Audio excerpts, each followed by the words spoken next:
University, the voice of Reichman University.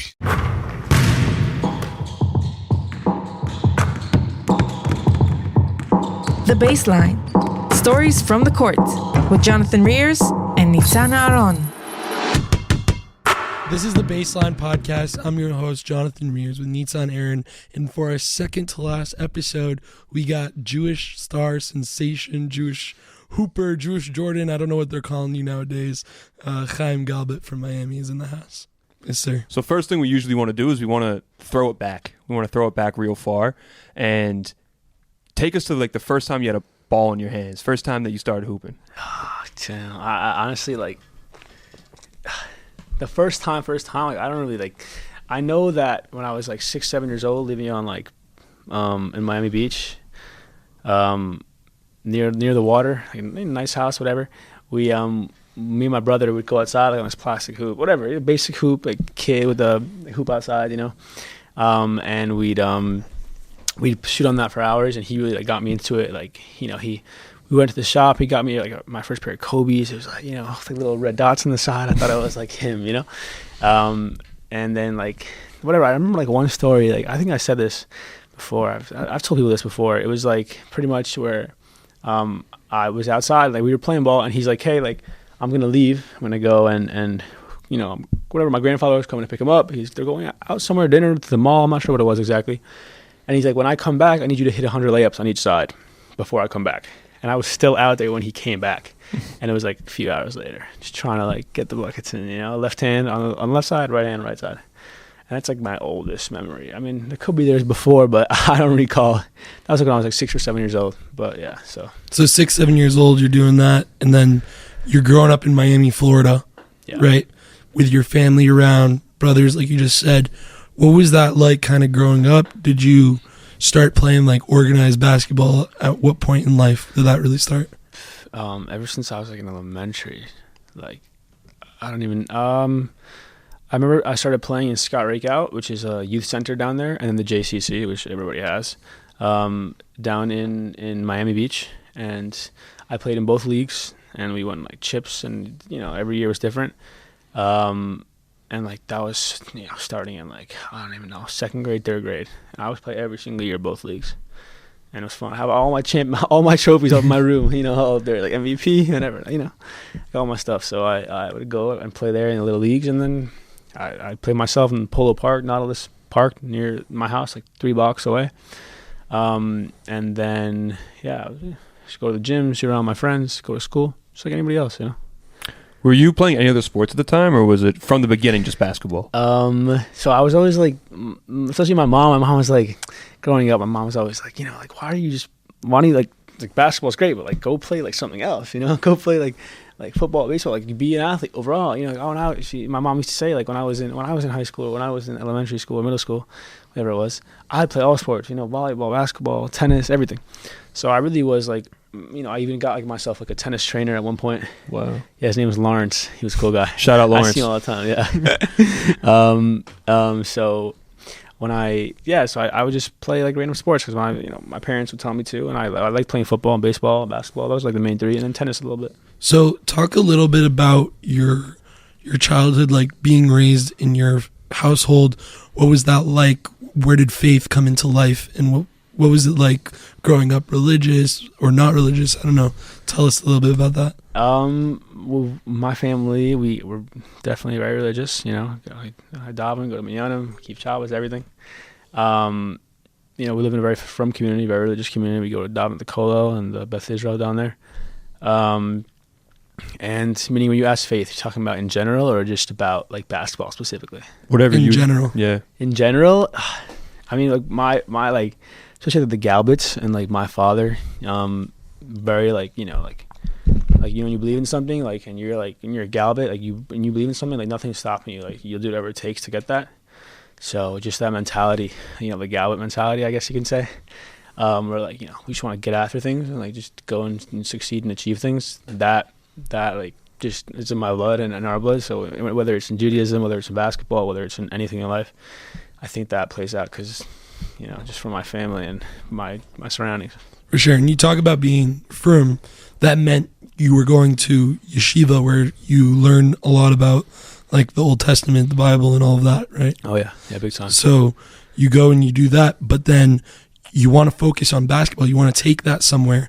When did you realize in order to take that somewhere, you're going to have to do a little bit of an unfamiliar path and maybe have to go to a different school as well? Yeah, I mean, so I think like 10th grade, well, 9th grade, I really like started playing like a lot. Like I was like, okay, maybe I could like do something. Like I could be something with this. Like I don't know where, what's gonna be, but like let's try, let's see what happens.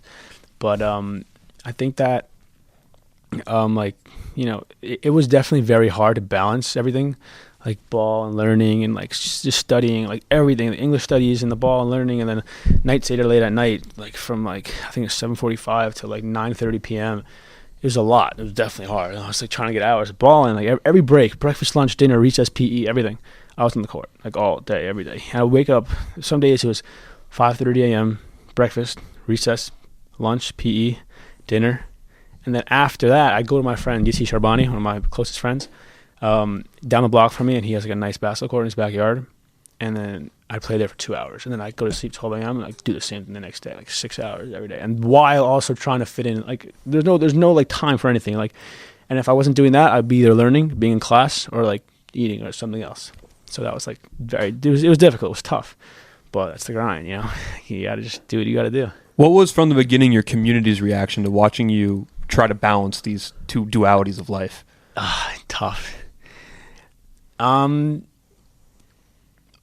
I mean, originally it was very low key. Like no one really knew about it. Not knew about it. It was very I still like even now especially, but like before like 10th, 11th grade, it was like, oh, are you really good at basketball? Like, like, oh, are you playing? Like, this and that.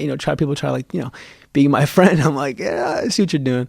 But I think that people, I don't think they like, also like people like who come over to me are like usually like people I already know, so they just think it's like family, like Miami's a very nice community, like everyone's super nice and friendly, so they're all just like loving, like go like do what you love, and like they're all very supportive, like, okay, we're gonna come to all your games, we love watching you, this and that. So they definitely, there definitely are people who are like, what are you doing? There are people who are like, go straight to ball, or some people who are like, it's a big balance, it's a lot of decisions, balances, that's life. So, people have their own opinions and preferences, but I don't take it. I don't take it into my mind. So you ended up going to public school, correct? Private school. Private school. Yeah. Was it a Jewish school or? Not specifically, but there were a lot of Jews there. Okay. And you go to this private school to essentially the reason you went there is because of basketball. Yeah. So going there, how did that kind of set you up to get a little bit more exposure?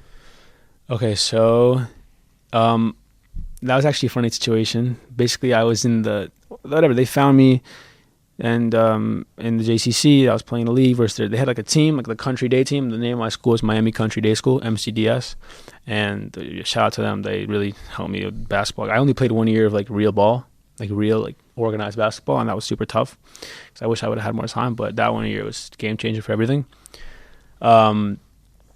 But I think that like they really like, also the coaches are very like connected in like the whole like colleges and everything, so they just showed me how to like play ball the real way, the right way. We went far. I'm actually wearing their hoodies. Yeah, shout out. Yes, we went to district champions. We won district. We got to the regional finals. Tough game, but it was a close one. In your only year of organized basketball. Yeah, we got to regional finals. Were you starting? I was starting. Yeah. In your first year, in your only year of organized basketball. Yeah. So what was that like, having to only play a year, kind of learn like on the fly?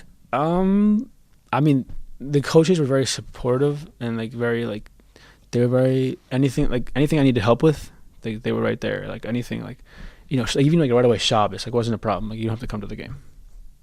Like that right away, they were just like super like, whatever you need, Chaim, like we're there, and like all the plays are tough for me. I had to memorize like 25, 30 plays. There's times where I got benched or like they'd be upset. Like I didn't remember it. But for me, it was also tough because like certain things, like even without a play, you should know where to go. Like just because of the flow of basketball, you should know where to be on the court. And for me, I was just like high post, low, block, 3-pointer, like wing, where do I go? So they really, teach me pretty well like where to be and like how to be on the court. So I really appreciate, So talk us through, I know you talked about it a little bit, but You only had this 1 year of playing genuine basketball.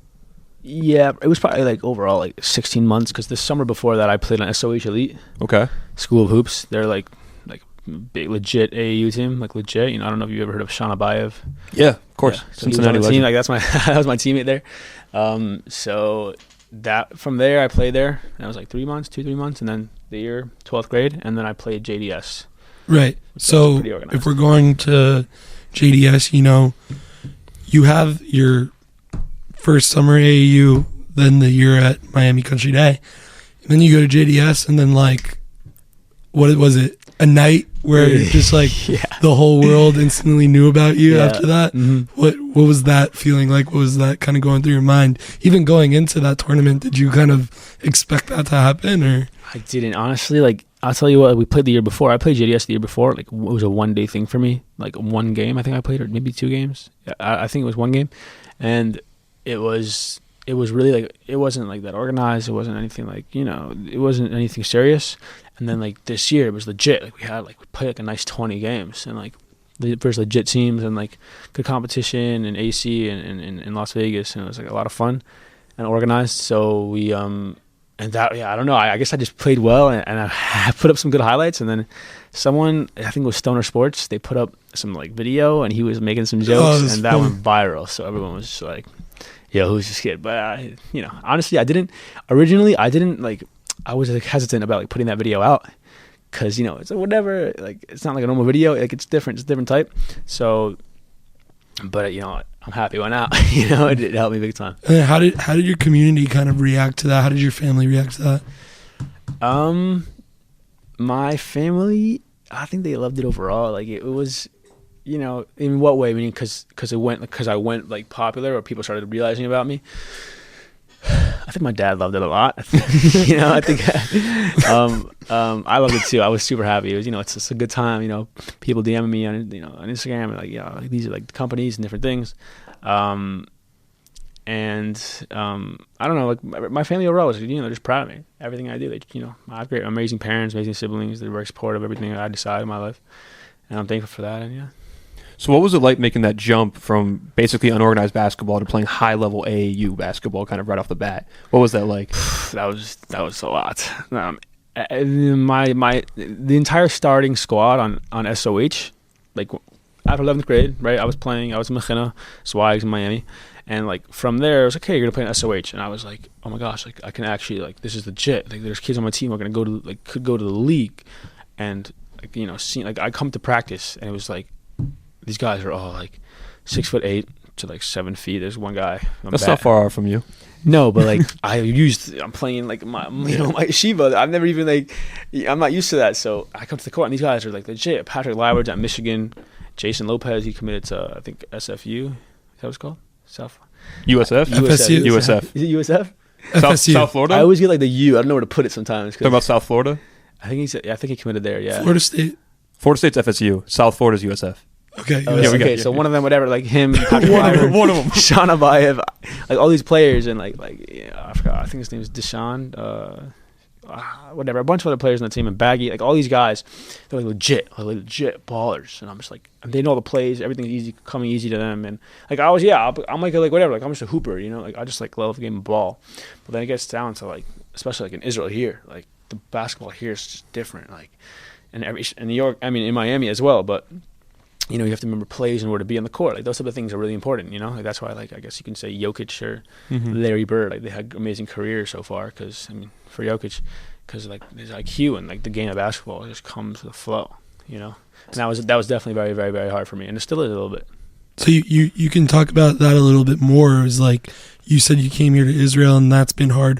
What have you been doing here in Israel? Kind of playing in practices, or how are you kind of continuing your journey after the JDS Elite? Right. So I did come to Israel, and I came here just to learn. That's what I'm doing. I learn. I spent a lot of time in base medrash and you know, trying to learn Gemara. It's a lot. It's hard work sitting there and learning, grinding. It's fun and it's enjoyable when you really like know it, and you understand what you're reading and what you're saying. And Taisus and Rashi, there's nothing like it. But you know, and like in my gaps, like I really don't I don't go out much. I don't do much because like like if I'm going anywhere, just to the core, the weight room. Like I've been lifting weights like big time, and then I play ball during like dinner, and then sometimes at nights I have a gym right near my yeshiva. It's like 2 blocks away. I have it every night for like 2 hours, and I go hoop there, put up shots, play some ball. So this past summer, you played on JDS Elite, and you go viral, whatever. Even if you didn't go viral, you still put up good numbers, and you're playing at a high level. What was it, 30 a game at one point? Something like that. Yeah, and then you see. you have like college coaches, I'm sure, trying to talk to you and stuff like that. So what was that like, kind of getting approached by them, and then maybe having to say no, or having to say, oh, I can't do this because I can't play on Shabbat or something like that? Okay, so also not for me. Like I want to show like people and like people who are like following and like listening. Like my main ball is not like everything to me. Like I love ball. I'm pretty good at it. I play it. I like it. It's fun. You know, it's enjoyable. I have a good time. You know, everyone comes out. The fans. It's fun. But like I really like what like life's all about to me, and like everything is just like learning, and everything's like for Hashem. You know, so like doing that and like showing up here, it really like shows everybody else and like shows myself like what my values are, you know, and what comes first. So you know, I want people to see that, and I wanted it for myself. Come here and my main thing that I focus on is learning and playing the ball, and I grind. I definitely lift weights and play ball, but learning is like specifically why I'm here. Like learning, like that's it. You know. Have you been able to kind of put those two in together, learning and basketball? Like together, and like to do both of them a lot. Yeah, or just being able to take learning and use it for basketball, and take what you learn on the court in basketball and approach it to using your learning. I like that question because like one of my Rebbeim right now, he's an amazing person, unbelievable. He always like he actually told me, he's like, you know, he's like, I'm Coach Thompson. Okay, like, if you gotta show up, you show up. Because, like, in ball, like, there's no, like, showing up late to practice. Like, you show up late to practice, like, the Oklahoma City Thunder, right? If let's say, even if it was SGA, like, if he came late, I heard the thing. I mean, that's what I heard. That if you come late to practice on the Oklahoma City Thunder, you get cut from the team. So, like, that type of mentality, like, I would never come late to practice. It wasn't a thing. Like, last year, it wasn't a thing. Like, when you have training, you don't come late unless, like, whatever. If you're a chill trainer, fine. But, like, everything you do has to be on point. And you train 100%. And you give it 110% every single time. So, like, it's definitely difficult. And yeah, there are times where it's like, you know, oh gosh, I gotta, you know, go back. Like the same thing repetitively obviously gets hard, you know, but that's everything. Consistency is everything. So, you know, like just trying to have that mentality of ball and then put it into learning is definitely, it helps a lot. There's definitely times where it gets tough, but you know, that knowing that I can, you know, like why can I do, like my dad always says, you know, like he told me, he's like, you know, I love ball so much, but like one of the reasons is because like, it shows you how to like be a person, like, you know, how to like, you know, like how to be an actual Adam, like a real, like when you go to the court and you grind out and you just grind and you do the whole day, like let's say you put 8 hours one day, it's like now you know what it's like to take something, whatever it is in life, and you could put full, like all your kaichas and all your things inside of that, you know. So like he said, like whatever it is that you're doing, like, you know, now you'll know what it's like to put all your full drive into it. So that's incredible. And like, you know, you have this perspective that for such a young age is honestly so admirable to have. Was there a moment when you're playing with all of these guys who end up going and playing D1, you're watching them go play D1 basketball, Sean Abayev's probably going to the NBA pretty soon, you know? Yeah. You're watching all these things. Is there any type of doubt in your mind where you say, maybe I should have gone a different route?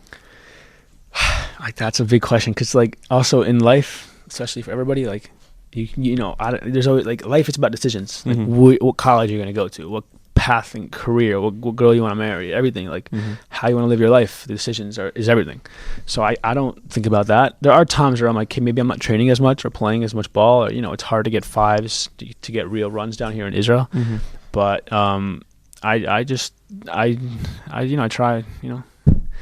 try my best, you know.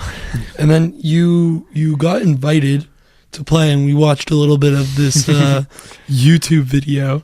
You got invited to play for Drifty Cold Hearts. That's what I thought you were going to say. I was like, right, okay. You drove down to Pennsylvania, and you were a part of their content there because you were unique and because you're a Jewish guy with a kippah dunking the ball like crazy and whatever. I think the title of the video is like, we found the most viral Jewish hooper. Yeah, something like that. But, you know, watching you on there is great, and I want you to talk a little bit about that. What is it like being around these guys who are just throwing the ball down on the ground, and they're just like, I don't even know, they're doing like gymnastics in the air and then dunking that ball. You know, it was the funnest time I've ever had in my entire life. Probably. No, I'm being so serious. Like I'm so happy I did it. Okay, I'm like, whatever. I'm like on my phone, and then I get like a notification, like Drifty sent me a DM, you know, and I was like, okay, like that's the cold hearts, you know. I was like, okay, like, whoa. You know, I was getting excited. I was like, all right, what's going on? And he's like, hey, we have a tournament in Pennsylvania. Like, my team's about to be crazy. Want to know if you want to join? And I was like, okay, let me see. I was in Camp Showers at the time in the Catskills, New York. And then I said, you know what, like, let me talk to the head of the camp. I'm like, let me see if I can leave early. And he's like, you know, you could leave a few days early. Fine, I'll let you go. Fine, I left. We went, my dad and I, my brother came, Menachem Galbut. He watch out for him. He's coming. I said in the last podcast I was in, he's already doing windmills, everything you want. He's there. I think he's ranked actually right now like third in Virginia. Damn. Stats-wise. Damn. At one point he was. I don't know where he is now. I think last game he had 33 points, but like that's where he is now. He's like 6'4", athletic, strong, kind of like a football built, but he could dunk it like an animal.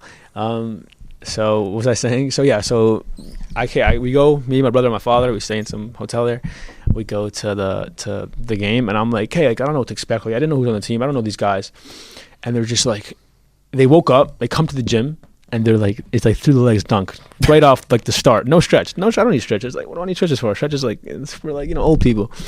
Like that's what they do right away. I was like I could dunk. I'm a pretty good dunker. You know, I could do like two hands, reverse, like windmills, and like stuff like that. But these guys are punching it like I've never seen. Like I don't know if you heard of this guy Abdu Torre, I think is how you say it. Like he's like one of the nicest guy, and the Sammy Jackson. Yeah. You heard of him? So these guys, everyone on the team was super nice. It was a great time, and like those guys are like, you know, big, like legit. I think he committed to Arkansas, and then that's Abdu, and then Sammy committed to some of the V. Virginia? Not Virginia. I don't know. Vanderbilt? No, Vanderbilt. Just name all the V schools. I think it was the V. I don't remember, but all these guys are like legit, like next level ball. All like 5-star, like top 20 in the country, 15, like the NBA players. And like it's just going like it wasn't about anything like competition. It wasn't about like, you know, like who's better. You know, sometimes when you play AAU, if we're all having a team, like me, you, and then everybody else, it's like, you know, who's the best on the court, like who the scouts can look at. So you start ball hogging and you start doing this. But it wasn't like that. It was just like, let's go have fun. Let's go hoop, you know? And like in between like the timeouts and like in between the games, there was like 4 games in one day. We won the chip. I have like a nice like fake diamond ring. I don't even know what it is, honestly. It's in my room somewhere. And it says like, you know, like chip, whatever. So like just like having that experience, like it's just like ball, like that's it. Just like having a good time. It really like, it shows like how people like they just love the game, and like it was just so much fun to play with these guys. I really had the best time. I wanted to keep the jersey, but they needed it back. those were cold jerseys. Those were sick. Yeah. Oh god, so much fun. So a bit of a deeper question, you know, post October 7th, you know, everything that with Jews, there's stigmas everywhere you go, and you're visibly with the kippah. You're playing in YouTube and with all these top players. You're you know, a face of almost kind of the religion in some ways for high school basketball. What has that been like for you? Talk us through that experience. I'll be honest, like I haven't gotten any really like, you know, like bash or anything because I'm Jewish or anything like anti-Semit, like, you know, Semitism or anything like that. It was really just like there are times people asking questions like, oh yeah, what do you think about this? Like, you heard about that? Like, what's going on in Israel? Specifically because I'm Jewish, but I never really got like, thank God, nothing, like no hate, nothing at all. I've gotten called, actually, I think it was on Drifty. It was like, yo, Jew boy. And I was like, okay, yeah, I'm right here. What's up? But besides that, it was really nothing, you know? And even if it was like a bit, you know, like with my teammates, but no one like on the other like side of the court, like on the opponent's team, I never really had anything. No problems. But go ahead. But how do you feel in terms of, you know, you're kind of setting an example of you're kind of the face almost for a lot of youth playing Jewish basketball. Mm. Has that been a weight on your shoulders at all, or? Not really. Like, I want to, like, obviously, like, you know, a lot of kids, you know, they look up and they want to, you know, see like, where is he gonna do, like, how's, like, you know, ball going, and they watch all my videos, and like, I think it's like a good, specifically for like Jewish firm religious boys, I like to show how like how like the ball and like learning and like how am I titus in the game. Like if you go on my Instagram and you go through like pictures on the Drifty team, there's like titus and I'm holding a sitter open on one of like the slideshow pictures or whatever there. And so like I want to show them, like to the kids, that like you don't have to give up something for something else. You can try, and you could in some cases, and some cases it's hard. Maybe it's not always possible, but if you put your mind to it, and you could, and what's the line my mom always says? If you don't go up to bat, you don't know if like you miss 100% of the shots that you don't take. Yeah. Right. Like you gotta at least try something. So I'm very into like you don't have to give up something for something else. You can make it work. You just have to believe in yourself and try. So whatever it is in life, for everybody else and all the kids out there, if whatever they want in life, you don't have to give up something else. You could just, it's definitely difficult, but if you put your mind to it, you can figure it out. So we're going to take a little segment, stop. We're going to do this thing where we go myth or fact. Okay, so we're going to go one by one, and I'll just start. So myth or fact, you have to choose between a serious learner in yeshiva and reaching a high level in basketball. Doing both always means compromising one. Dang.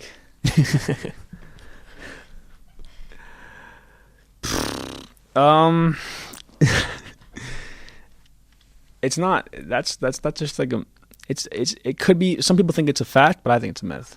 You can do both. That's how I think. And you can do anything. I'm very like my dad is like I said, like the Galbut. Like you can do anything. It's not like I have people like in ninth grade. I had people telling me like I play ball. It was like, hey, like you won't even make it. You won't get nowhere. Like you won't even. I had someone tell me you won't smell college ball. You won't even smell it. Like you can't even sniff that. And I was like, it was like this also. There's a big guy. He was like older than me. He was like a legit, like serious guy. And I was like, I was like crushed everything for me. I was like, and then the next day I was like, all right, I'm just gonna go to the gym. Also, I'm very like David Goggins. I know this is a big sidetrack, but David Goggins like one time said, he said, like sometimes you gotta do things. You know who that is, David Goggins? Yeah, of course. Yeah. Okay, come on. Yeah, I was like making sure. I was like, so he one time said like, sometimes you just gotta do things even though you don't know what will be. I didn't know what would be. I was like, how do I play on shot? I know I'm not gonna play. I never would play on Shabbos ever. And I know that I want to play ball, but it's like, wait, we have games on Shabbos. How do you work that out? So it's difficult, But David Goggins said like, you just gotta go. Like, you don't know what will be. Sometimes like you just run and you don't know where you're gonna go. You don't know where you'll reach. You don't know how many miles you're gonna go. But if you try and you see, maybe you'll have the outcome that you want. Maybe not, but at least you tried. So that's just So I think that's a myth, but yeah, that's my answer. Next one for myth or fact. The discipline and structure from daily learning actually makes you a better basketball player, not a more tired one. Yes, that's a fact. You want to elaborate? That's a fact. It's definitely okay. So learning takes up a lot of like tiredness for the mind. So like when like my head, it's like big time like so much going on. Like I'm trying to like just stay focused, and then like obviously like playing ball gets you tired. So in a way, I think that the opposite. Ball can get you more tired when it comes to learning because you're exerting a lot more energy. But I think that it helps because when you can like just sit there, it's a different type of. Like my dad says it's a different type of grind. It's a different type, but it is a grind. So when you grind there, you know what it's like, and I don't necessarily think that I'll have less energy on the court if I learn more, but I think it helps because the mentality wise, like when you're learning and you're grinding, it's okay. Let's go to the court now. Let's just punch a ball. So moving on to our next one, myth or fact: coaches and teams quietly doubt players who are deeply committed to religious learning when it comes to a long-term pro potential. I don't know that. I mean, most coaches, you're asking, or like in general? Sure. Most coaches? I don't think so. Some coaches I've met and I've spoken to, coaches who love it. They're like, wow, like we want someone on our team like that. Colleges say like we want someone on our team because like that devotion. Like someone said, one of the coaches I was speaking to, he was like, if I give Chaim $1 billion to play in the national game, the national championship game, Division I, March Madness, would he play? And I was like, no, it's not even a thing. Not even a thing. You're saying on Shabbat. Yeah. Oh, I'm saying, yeah, on Shabbat. I forgot to mention that. I'm sorry. The main part, I thought that was like, obviously. Meaning, if I said it was on Saturday and it was the final game and offering him $1 billion to play, would he play? He said, no, I wouldn't play. Not a thing. Like, right away. It wasn't even like I wouldn't think. I'm not like, blinking. So, yeah. And he loved that. He loved that. So, like, some yes, some no. It's like a half and half. Could be, some don't like it because it's very difficult. You're missing games on Saturday, and the players are like, why does he not have to play when I have to come show up and practice? I have to show up to play. It's like, it's not fair. Like, okay, so what? So let me add that to my religion too, like, I want a Sabbath, so that's why it's difficult for coaches. It's difficult, Mm-hmm. So the next one, myth or fact. Managing learning schedules, prayer, and training forces you to mature faster than players whose lives revolve only around basketball. 100%. 100% true. Fact.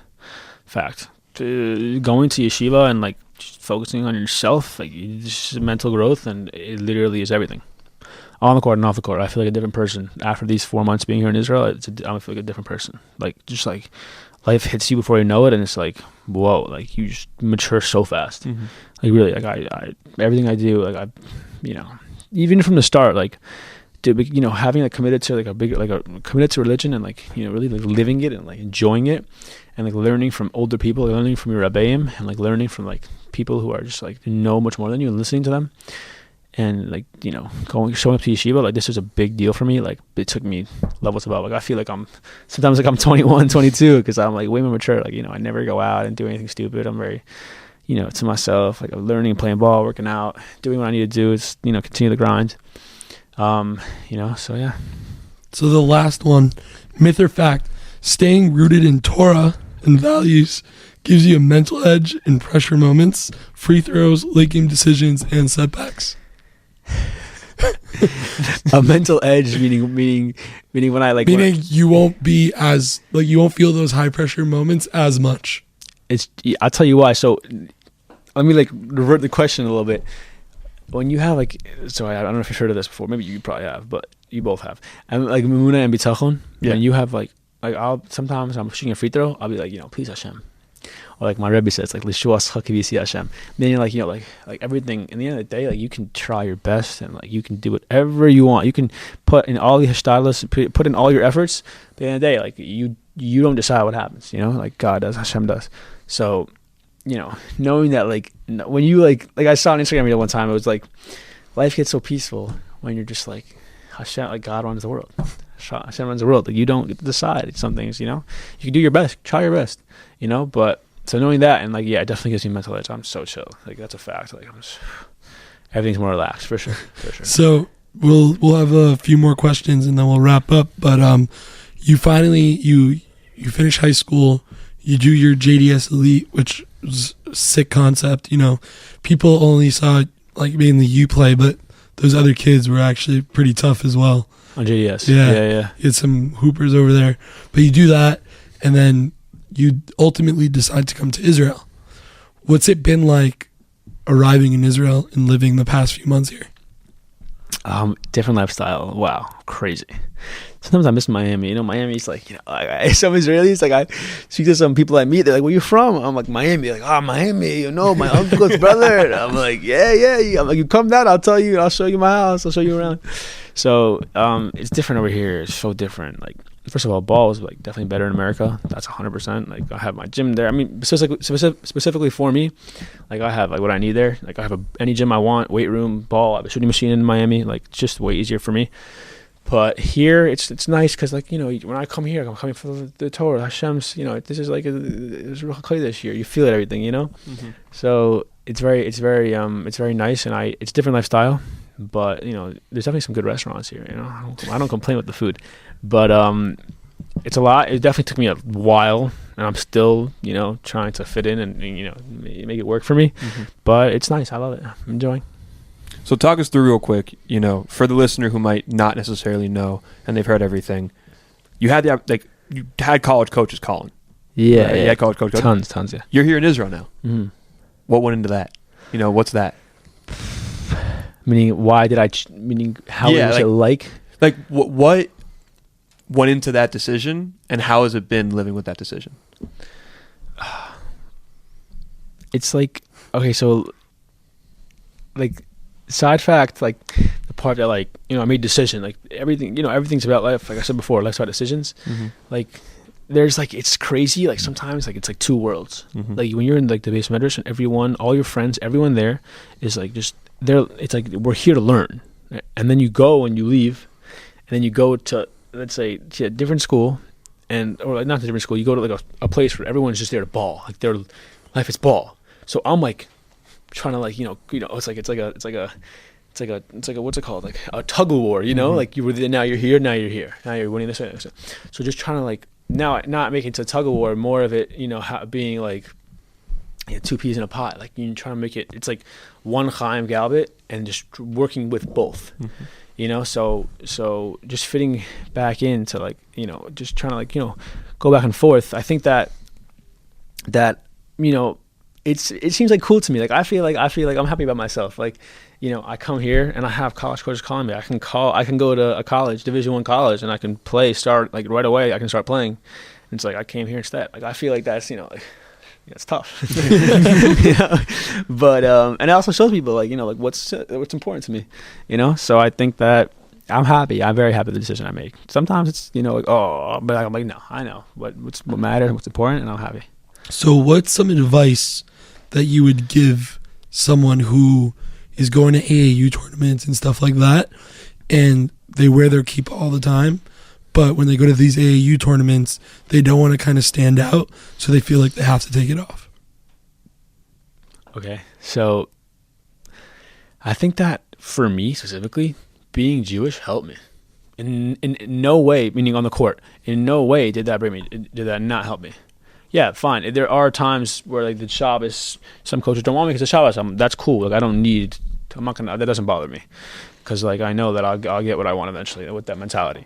But I think that for kids, like overall, like I'm just telling you, if they're listening, like what, like it really just helped me. Like people were like, well, he's Jewish and he's dunking like a white Jewish dunker.